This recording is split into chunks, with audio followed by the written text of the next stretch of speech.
बल्लारपुर तहसील के कलमना ग्राम आष्टी रेत जंगल में महाराज जी मौन व्रत के साथ फलहारी भी। फलहारी का मतलब कि जो कुदरत ने है जो हमें प्रदान किया उस चीज का ही हमें सेवन करना। वृक्ष में फल आता है, अनेक प्रकार के जो धन्य धान्य यहाँ पे कुदरत जो अपने हमारे बिना मेहनत के भी है जो कुदरत देती है, उन चीज को भी अपने धारण करना ही फलहारी है। महाराज जी का कहना है मौन के अभ्यास से शक्तियां सुरक्षित रहती है।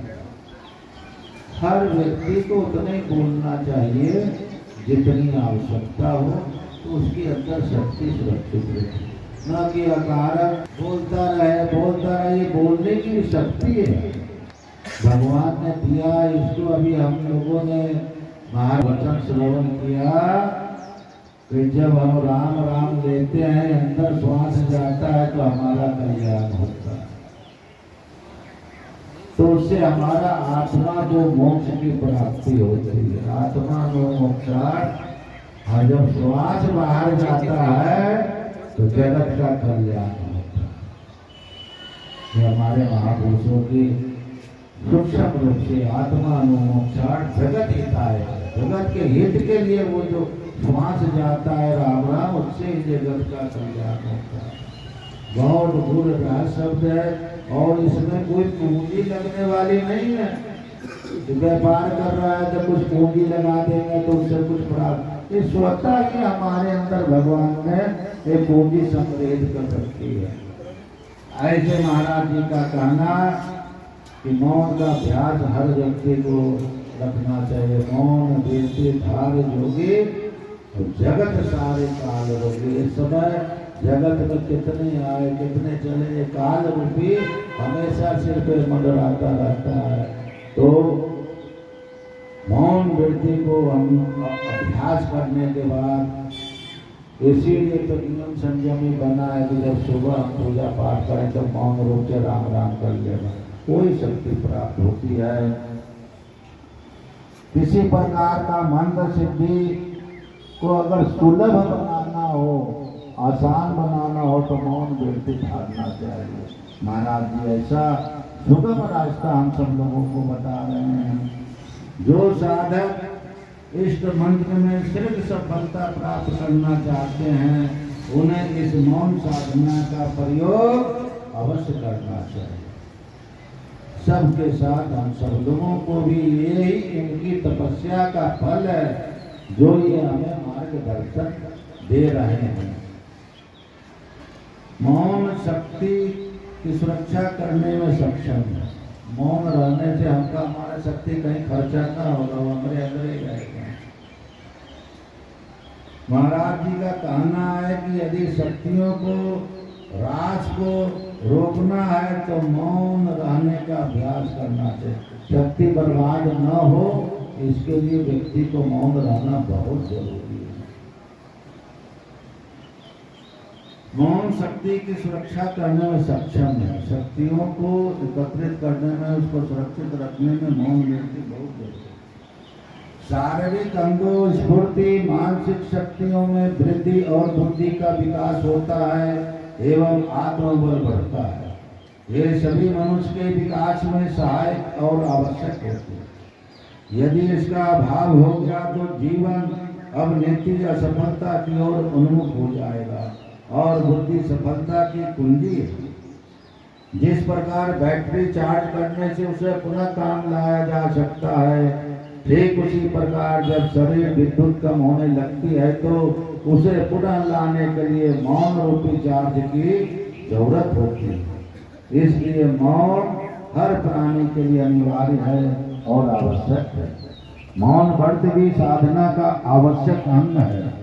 मौन रहना शक्ति संयम की साधना है। उपवास, ब्रह्मचर्य, व्रत, अस्वाद आदि अनेक साधना है जिनका उपयोग मंत्र उपासना काल में किया जाता है। संक्षेप रूप में हम लोगों को महाराज जी मौन व्रत में रहने के अपने अंदर क्या उन्होंने है जो उन्हें प्राप्त हुआ, वो संक्षेप रूप में हम लोगों को दे रहे हैं। यही तो संत है, यही तो गंगा है। गंगा कभी है तो बहती रहती है, लोग आते स्नान करते रहे। ये गंगा रूपी ज्ञान में हम लोग स्नान करेंगे तो हम जरूर ये पुण्य के भागी बनेंगे, पुण्य लाभ मिलेगा। तो ज्यादा समय न लेते हुए ये बड़े ही संजोग से है जो महाराज जी का ये प्राप्त हुआ।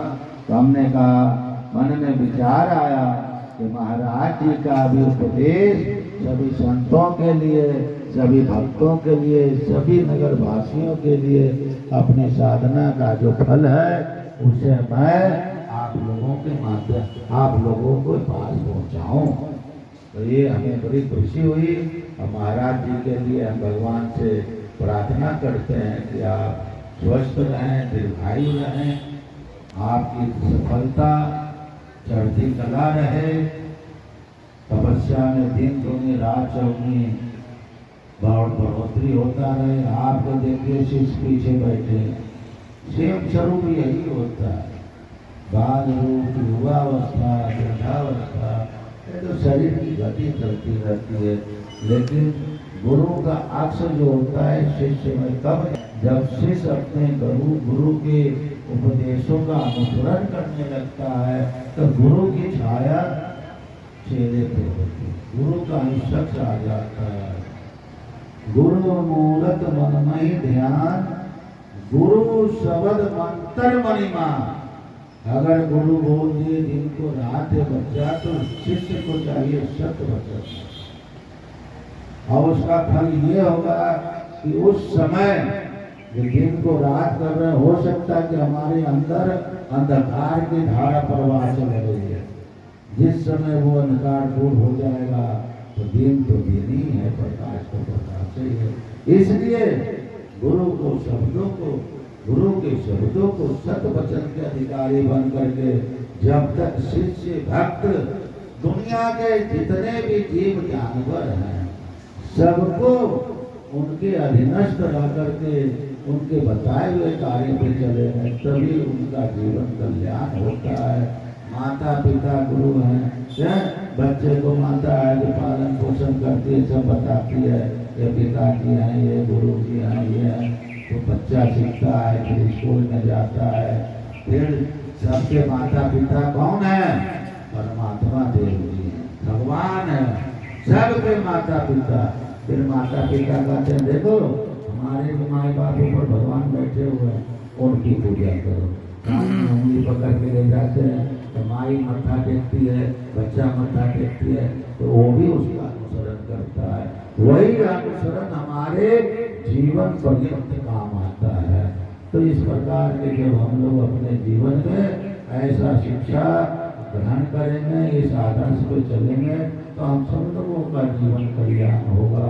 तो ये भस्म जी गोला साहब जी को जो अपने आप को बताया उस समय का है जो प्राप्त होना, और इसका प्रकाश। और आप निर्वाण देव प्रीतम दास जी महाराज को जितने उदासीन संप्रदाय के संत महंत, श्री महंतगण और भक्त लोगों ने गंगा के प्रभाव में संकल्पित होकर के कि जब है जो गोला साहब पंच परमेश्वर की स्थापना हुई, जब भी आएंगे यथाशक्ति फल फूल से हम सेवा करेंगे। और सबने कहा कि जमात मंडली के लिए है संघ शक्ति, संघ है ये हमारा शक्ति है निर्वाण मंडल। तो ये है कि कैसे बनेगा? तो सब लोगों ने कहा कि गुरु ही चेला बनाते हैं। तो सबने कहा कि हम अपने अपने चेले से दो दो चेले अखाड़े में भेजेंगे, और वो सब लोग गुरु भाई के रूप में रहते हुए हम लोग जमात में रहते हैं, और सब लोग नित्य प्रार्थना पूजन त्याग तपस्या करते हैं। तो वही वचन का हम पालन कर रहे हैं। हम अपने मन से कुछ नहीं करता है कोई भी भगत सेवक या संत महंत आश्रमधारी। उन महापुरुषों का वचन जो दिया हुआ है यथा समय यथा शक्ति उनको सुपुर्द करते हैं। वही है जो ये हम सब लोगों का स्वरूप जो बाबा जी आज पूजन करेंगे, तो उन वचनों को हमको याद होता है, याद स्मृति बनी रहती है। कि आगे आने वाला भी पीढ़ी हमारे जैसे हम महापुरुषों को वचनों को पालन कर रहे हैं तो उसी तरह से वो भी पालन करता रहे। और ये सनातन धर्म जो है गंगा की प्रवाह की तरह अविचल बहती रहे। तो ज्यादा कुछ न करते हुए अब भगवान का है जो भजन पूजन होएगा। जब तक गोला छाप प्रकाश रहे न सब लोग 5, 10, 15 मिनट अरदास होता रहे, प्रकाश रहे, सब लोग ध्यान से अपने अपने जो भी मन की मनोकामना हो, सच्ची मनोकामना की मनोकामना न रख लो कि प्रधानमंत्री बन जाए। अरे प्रधानमंत्री से वोट मिलेगा तो बन जाना। सच्ची मनोकामना जिससे कि अपने जीवन का कल्याण, भौतिक बाद की कामना तो इतने ही रह जाएगा। पैसा कौड़ी है तो दे भी करता है, भगवान भूखा उठाता है, खिला के खिलाता है कि नहीं। तो होती मनोकामना उसको कहते हैं जिससे कि हमारा जीवन कल्याण। वैसे है जो आप अपने मन के अंदर बैठ करके और कुछ नहीं तो जो गुरु महाराज उपदेश दिया है तो हमारा सनातन धर्म, उठते बैठते हैं, चलते फिरते भगवान राम राम राम, इसमें कोई पूंजी ताकत नहीं लगता है। जब तक प्रकाश होता रहे, जब तक आप लोग भी बैठे, कहीं जल्दीबाजी नहीं करना, राम राम करते रहना, इसका पुण्य लाभ जरूर आपको प्राप्त होगा। और आम के आम गुठली के भी दाम है, इस पे जो भी पुण्य है जो चढ़ता है सबकी अरदास होती है।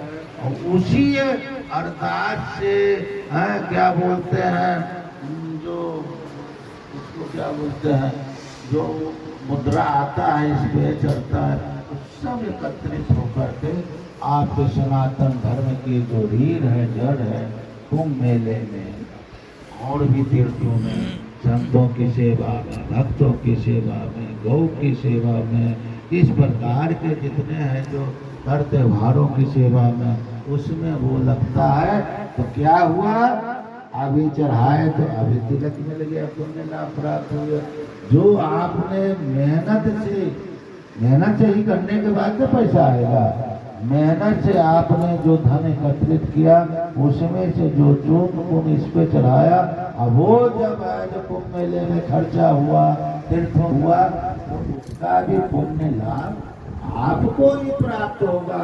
क्योंकि आपसे ही आपके अरदास पूजन से भी पुण्य के काम होते हैं। इसलिए मोटा मोटी भाषा में आम के आम जी के भी दाम। तो ये ऐसा महात्मा है। संत की कृपा ऐसी करते हैं जो भगवान न कर पाए, जिसके कर्म में कुछ लेख भी न हो, उनको ये भगवान प्रदान कर देते हैं। 4 पदार्थ जो कोई मांगे, साध जना की सेवा लागे। भगवान को भजन करोगे, बाबा हमका पेटवा दे दो, बाबा हमका पैसवा दे दो। और संत तो ऐसे हैं, धर्म अर्थ और काम मोक्ष, इससे बड़ा पदार्थ और संसार में कोई नहीं है। वो सबको अगर एक साथ देने वाले हैं तो संत देने वाले हैं। इसलिए पृथ्वी पे संत की संख्या भगवान का स्वरूप कहा गया है। इस प्रकार से अगर आप संतों की सेवा में रहने हैं, तब न पवित्र सेवा किए और धन पवित्र किए दान, और मन पवित्र हरि भजन को तो ये त्रिविध कर दिया। तन अगर भगवान स्वस्थ रखा है तो घर में बना देते, हम पानी किसी को पिला देते, किसी का गठरी भारी है तो उसको उठाकर उसके सिर पे रख देते। तन पवित्र सेवा, धन पवित्र किए था। अगर 10 रुपया हमने कमाई किया है तो आज आना 4 आना 1 रुपया कोई परोपकार का काम कर जाए, दान पेटी रखा हुआ है वही में चमनी डाल दिया, तो वो आपकी पूंजी बन गई। किसी भी समय आपको ऐसा कष्ट आया, क्योंकि ये जो है ना, अभी महाराज जी बोले ना, चढ़े हुए थे चलते चलते कितने जी पाँव के नीचे आ जाएंगे, कभी किसी को धक्का लग जाएगा, कभी किसी को लगेगा कि हमको ऐसा हो गया, किसी को कष्ट हो जाए, वो सब कभी कभी घूम फिर के आता है। ऐसा नहीं कि छुटकारा मिल जाता है। छुटकारा तो जब मिलेगा जब वो आया कष्ट।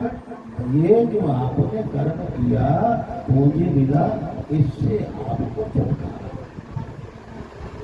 हम मन पवित्र हरि भजन को, न पैसा लगे न कौड़ी लगे, राम राम करो। सुबह होता शंकर जी भोजन चढ़ाते, भगवान का राम राम लो, जैसा भी हो कर लो, जैसा चाहते। तो ये है कि महापुरुषों का बात। तुलसी इस संसार में 5 रत्न है सार, संत मिलन हरि भजन, दया दान उपकार। 5 रत्न हो गया, संत मिलन हरि भजन, दया। किसी को कोई कष्ट हो रहा है तो ऐसा तो कर सकते हैं हम डॉक्टर नहीं, बैठ नहीं, कुछ भी नहीं, इतना तो कर सकते हैं भगवान इसके कष्ट को दूर कर देना, इतना तो कर सकते हैं। किसी का कन्यादान गौदान कुछ ऐसा, पहले हम लोग घरों में क्या होता था, रोटी पकता था पहले गौ को दे के आओ, कोई अतिथि आ गया, आश्रम में जाओ भाई सीधे दे आओ आटा चावल दाल। ये सब महापुरुषों की बड़ी कीर्ति है माँ, हमारे पूर्वजों की, यही तो है। तो इस प्रकार की अपनी वृत्ति को धारण करते रहेंगे। जहाँ का भी संत है वहाँ का इलाका बहुत ही सुखमय होता है, अगर आप है जो उनके अनुसरण करोगे।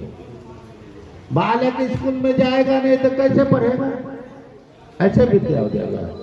सीखना पड़ेगा, आश्रम जाना पड़ेगा, संतों का सत्संग करने पड़ेगा, महापुरुषों का सत्संग करना पड़ेगा। अब ज्यादा बोलेंगे तो सब लोग सो जाएंगे, तो इसलिए पूजा वूजा करते हैं और छोटे शब्दों में सब लोग अपने अपने मन के अंदर धारण कर रहना और भगवान का नाम लेते रहना। बोल सच्चे दरबार।